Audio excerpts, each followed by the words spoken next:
West Nile Television to give you what continues to transpire as far as news is concerned. As usual, before we look into the details of the news, let's first take a look at the headlines. Coming up in the news headlines tonight, the new NILE Catholic Diocese Bishop consecrated.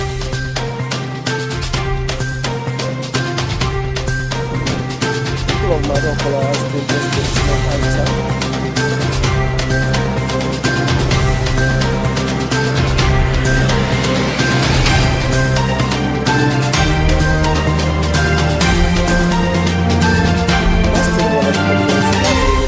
Academic performance in West Nile region. Details about this in the past news.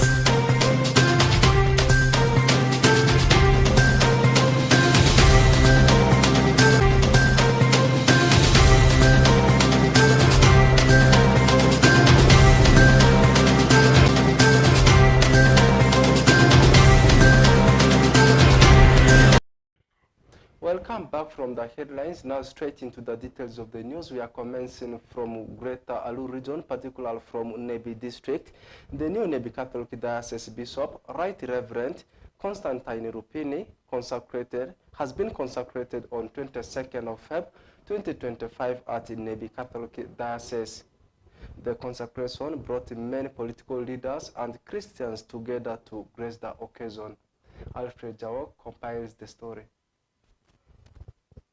Monsignor Constantine Rupini has been consecrated as the new Bishop of NILE Catholic Diocese today, February 22nd, 2025. This marks the beginning of his episcopal ministry and is expected to foster the spirit of synodality, promoting collaboration and shared responsibility among the clergy and laity. While addressing the congregations after his consecration, Right Reverend Constantine Rupini pledged to work together with all the priests and Christians in the diocese. Rupini equally appealed to government to establish health institutions in Greater NILE to improve on health status of the people. Firstly, that the government considers and establishes one nursing and clinical officers training center or institute here. In this diocese, there is only one government hospital at NILE, here opposite us, and the Catholic Church made a contribution by giving the land. And there are two church-founded hospitals of the Catholic Church, NILE and Nyapeya. But also we have the one of the Anglican Church at Goli, serving the full districts. These hospitals and the districts would benefit directly from such an institute.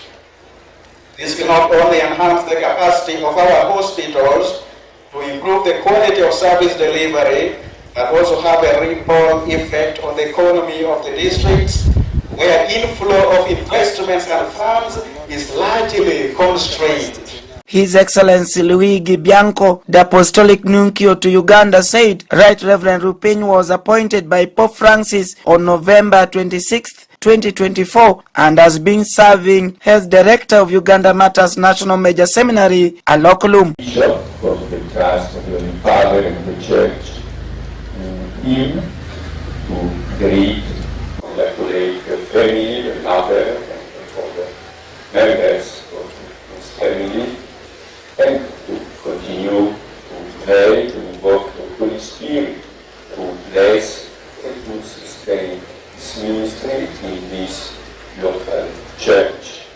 And I read them for the presence, Vice President of the Republic of Uganda, Honorable Jessica Anupo. Thank you very much for your presence. His Grace Raphael Pomonyo Crash, Archbishop Gulu Archdiocese, who consecrated the new bishop, expressed his commitment to building a shared vision for evangelization and growth collaboratively with the people of God in NILE Diocese. Politics is business, not mission. It is a politics of handouts with a poor service. This has worsened the poverty rate of our people. These are the people God has sent you to. Dear Bishop Rubin, have courage, have courage.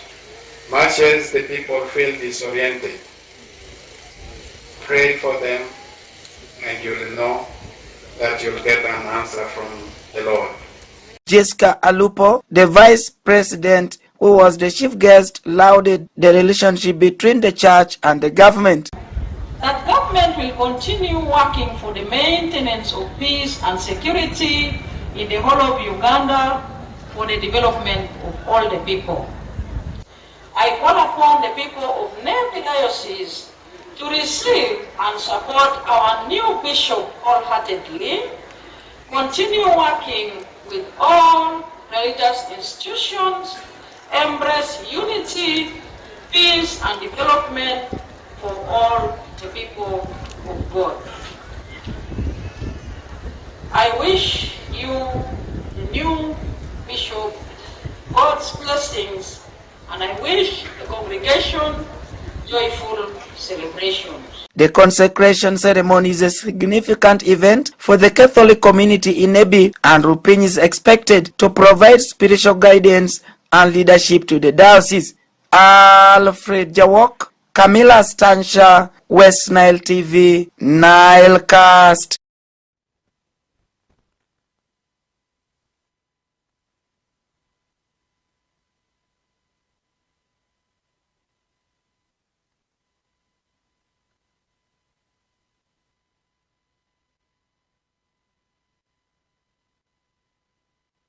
As West Nile sub-region continues to struggle with the challenge of poor academic performance, for instance, as witnessed recently at the primary level examinations, West Nile Rural Electrification Company, commonly known as WENERECO, the distributor of power in the region, has embarked on a journey by supporting some primary schools in the region with the aim of addressing the crisis. Under this program, which is being conducted in collaboration with the Office of the District Education Officers from the selected districts, at least the 3 best primary schools from some of the least performing districts in the region, among whom include Maracha, Yumbe, Terego, and the other district will benefit under the program through capacity building of both the learners and the schools. During a meeting with some of the education stakeholders from the selected districts recently, Kenneth Chigumba, the general manager of WENERECO, says that there is sample support education because of its critical roles to the economic development of all sectors. You cannot talk about economic development without addressing the issue of education.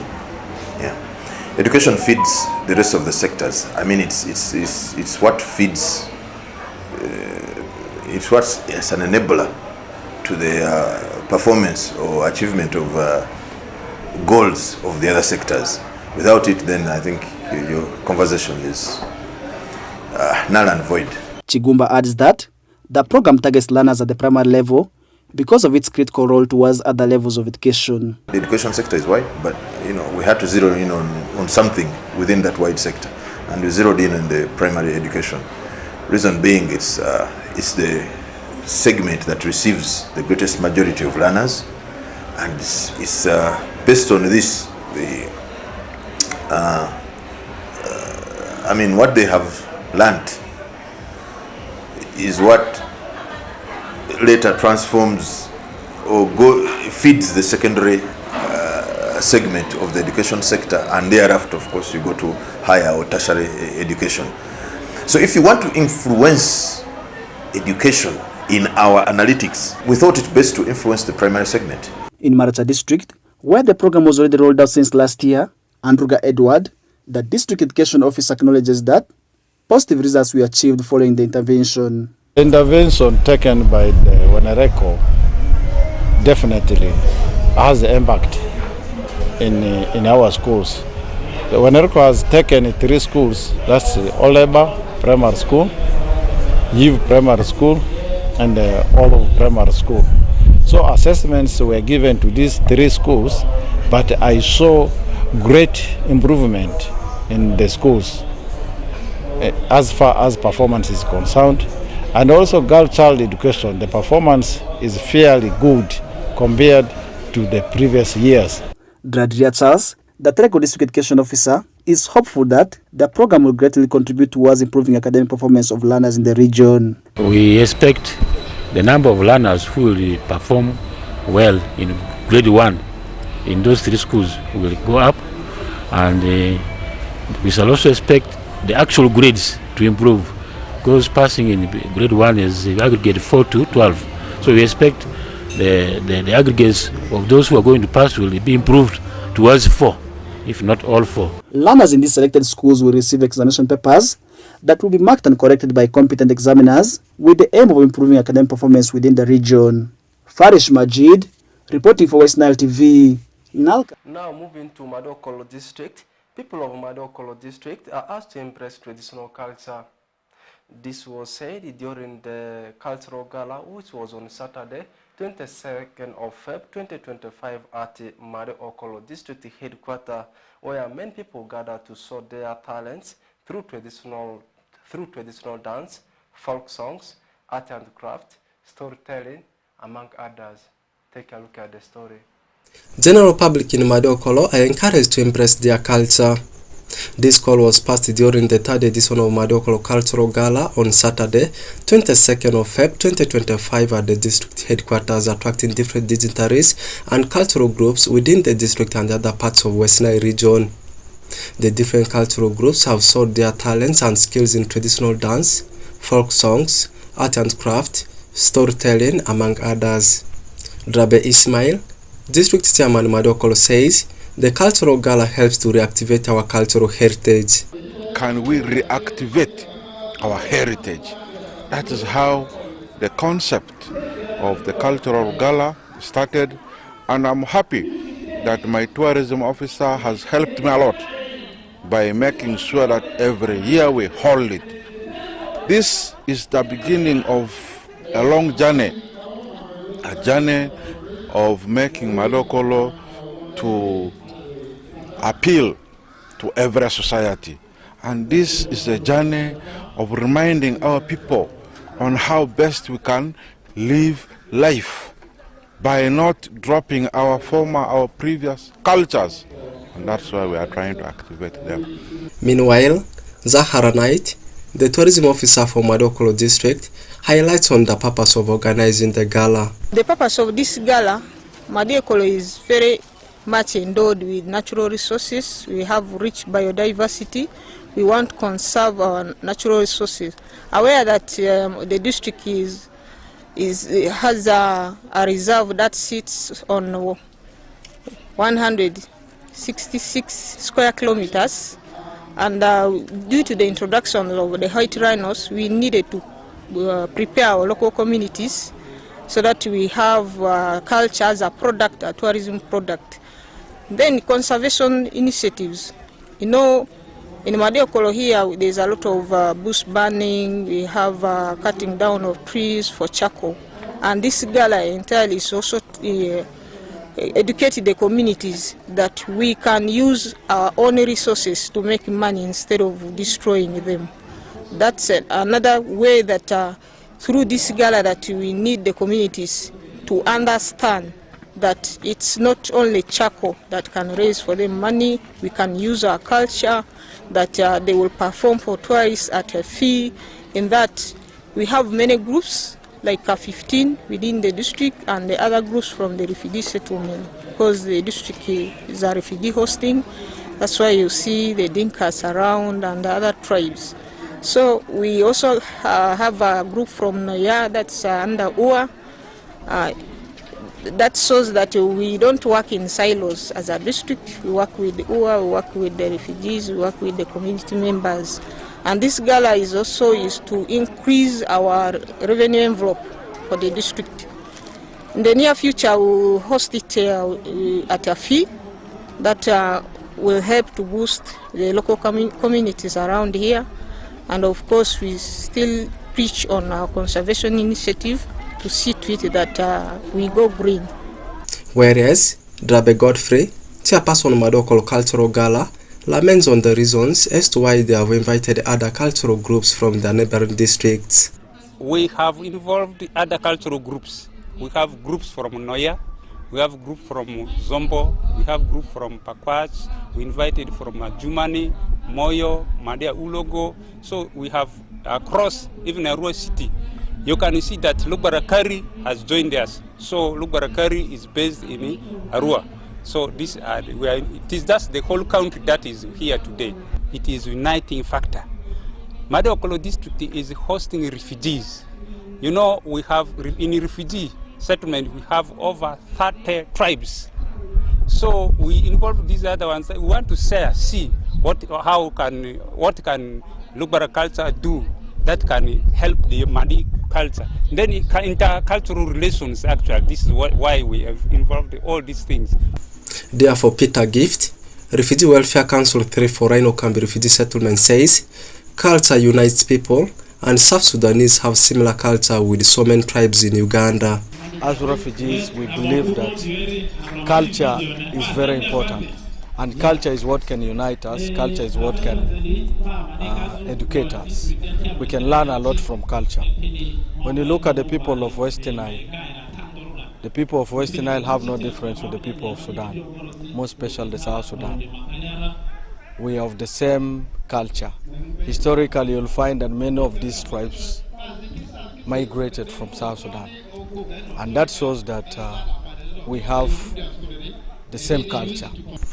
It is the third edition of Madokol Cultural Gala since 2022, and this year's theme is wildlife conservation and cultural heritage preservation. Oraku Benson Pastore, reporting for West Nile Television Nilecast. Moving forward, now in Arua City, a group of the youths living in the ghettos of Upper BBSL in Arua City have embarked on forming VSLA groups to transform the lives of the people living in the ghettos of Arua City. Jure Joseph gives the details about that. The government of Uganda, through the able leadership of President Yoweri Kaguta Museveni, has continued the fight to eradicate poverty across Uganda. As part of the struggle, the ghetto youth living in Arua City have taken the lead to transform lives in the ghettos through financial literacy and VSLA programs. In Upper BBSL, one of the city suburbs in Arua City, where the most notorious ghetto groups are known to live, has turned to be a testimony area.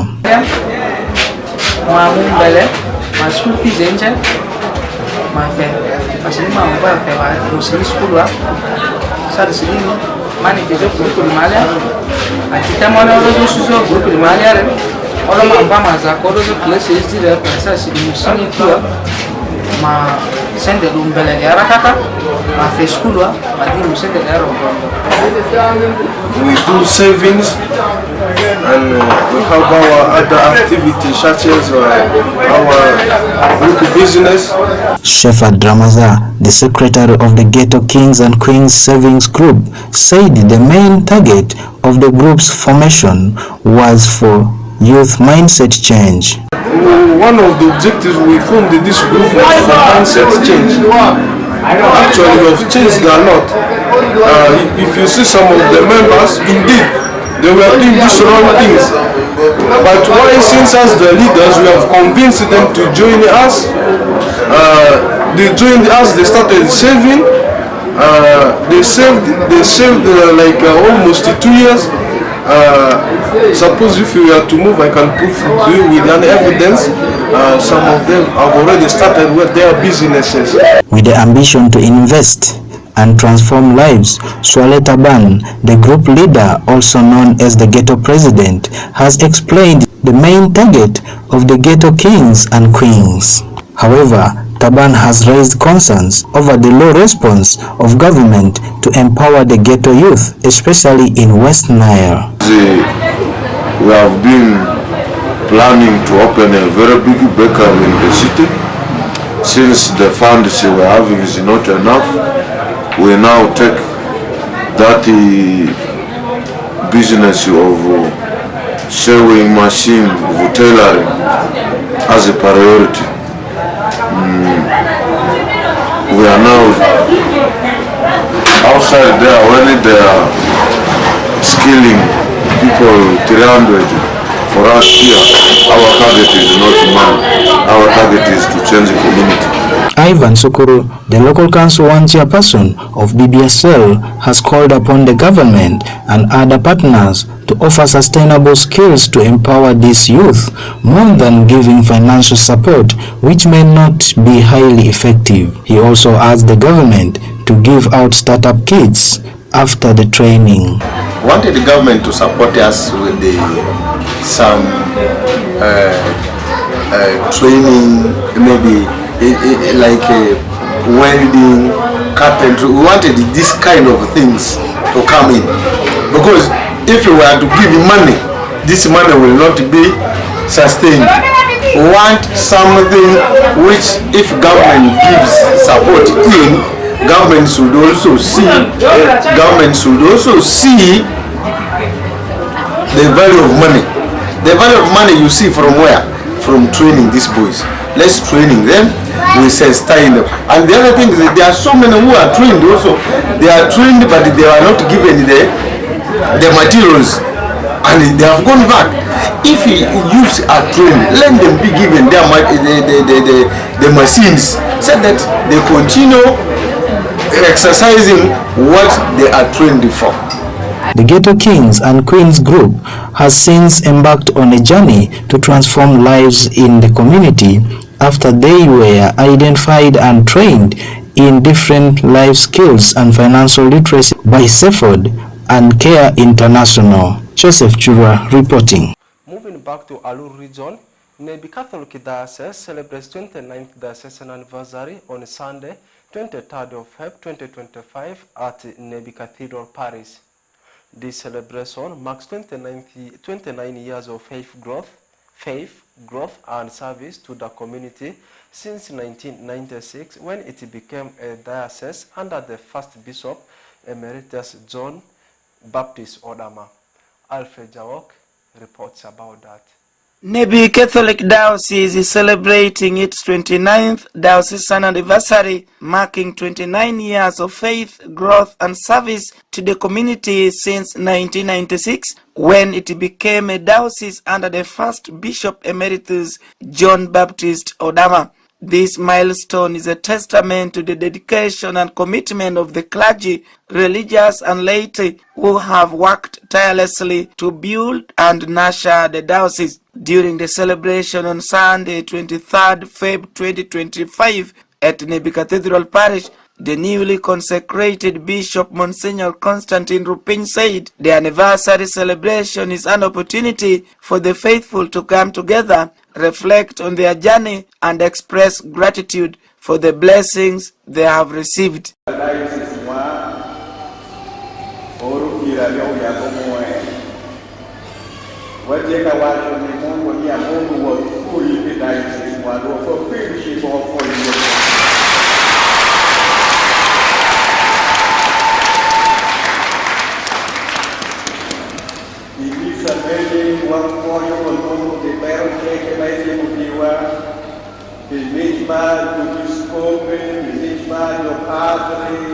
Brothers, sisters, do Cristo cheque, o watu Mungu wafuri.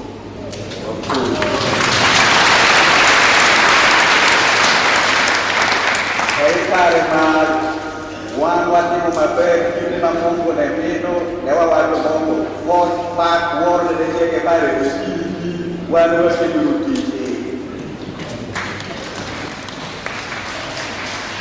Nuncio to Uganda Luigi Bianco, who was the chief guest, revealed that the celebration is likely to focus on evangelization, discipleship, and community building, emphasizing the diocese's mission to spread the gospel and serve the people of God. Also, we are in the holy year, this special time, with pilgrims of hope.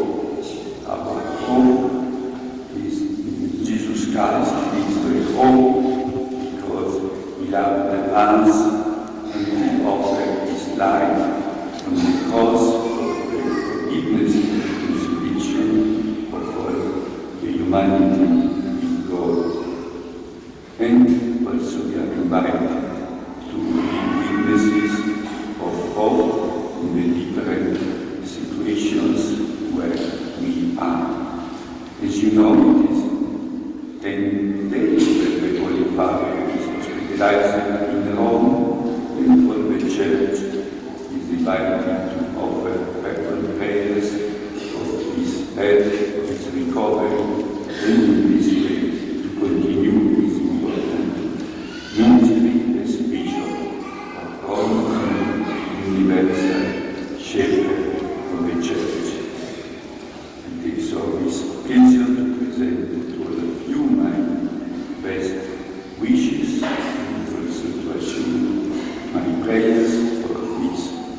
local church, the bishop, the rector, the religions, and on the faith.